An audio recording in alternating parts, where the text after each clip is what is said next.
Marami ang natatawa sa pagban ng mga larong ito pero hindi nila alam merong mas malalim sa likuran yan. Ang grupong 764 na yan ay isang demonic cult at isa pa ang 1488 na nangangahulugan Heil Hitler ang siyang nagmamanipula sa mga bata upang gawin ang krimen na involve yung mga bata po doon sa Tacloban sa insidenteng yun at hindi lang doon, maging sa Cavite at sa Laguna at sa iba-ibang lugar na yan po ang mga promotor ng mga ganyang klaseng pagmamindset sa inyo pong mga anak na naglalaro ng ganyan upang sila ay mahikayat na gumawa ng krimen. The 764 po borrows the symbol from the Order of the Nine Angels po or 09A or Temple of Blood. So ito po yung satanic neo-Nazi occult po siya. Base na lang po sa aking obserbasyon nung nasa loob po ako nito ng organization na to. Unahin na to yung Roblox at Minecraft. Yung mga target nila hindi po random. Selected target po ito. Human weakness or vulnerabilities po. Proof po kanina, umaga, tanggap po ako na 15 years old. Just a few seconds po, may nagchat sa akin, dalawa kaagad. Sabi ng anonymous, you can add me then send a pic. Ito po si Astin dyan,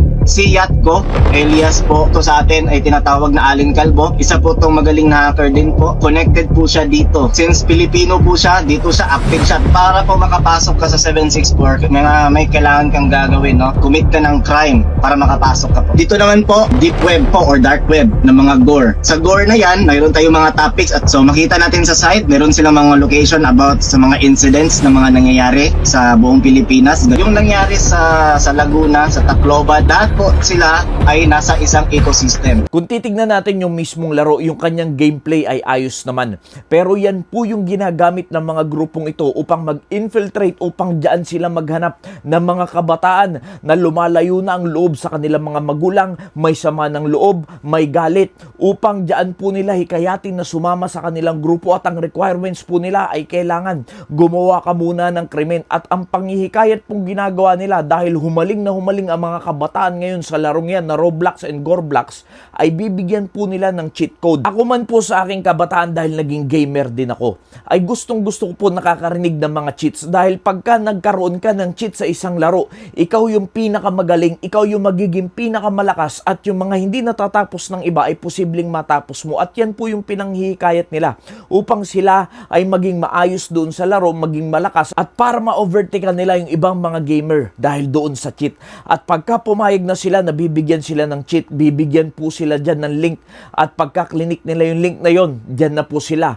mapapatibong doon sa mga groomer na tinatawag na yan po yung nagiging promotor para ang mga bata ay gumawa ng mga ganitong klaseng krimen dahil i-impluwensyahan na sila dyan. Pag nakuha na po yung kanilang detalye ay uumpisahan na silang i-blackmail hanggang mag-commit na po ang mga bata na magtuloy-tuloy na gumawa ng krimen katulad po na nangyari sa Tacloban. At yung batang si Nash ay connected din po dito sa nagpaplanong gumawa ng krimen sa GMAT sa Cavite. At yan po ay isa sa mga taktika ng Diablo dahil tayo bilang mga mananampalataya ng Panginoong Jesucristo na mga magulang, kung hindi nila tayo kayang silain, ang kanilang sinisila ay yung ating mga anak, yung ating mga kabataan. Kaya alam niyo po ang sabi ng Biblia, be sober, be vigilant, because your adversary the devil has a roaring lion, walk it about seeking whom he may devour. Ibig sabihin, ang Diablo ay nag-aabang lang po ng pagkakataon.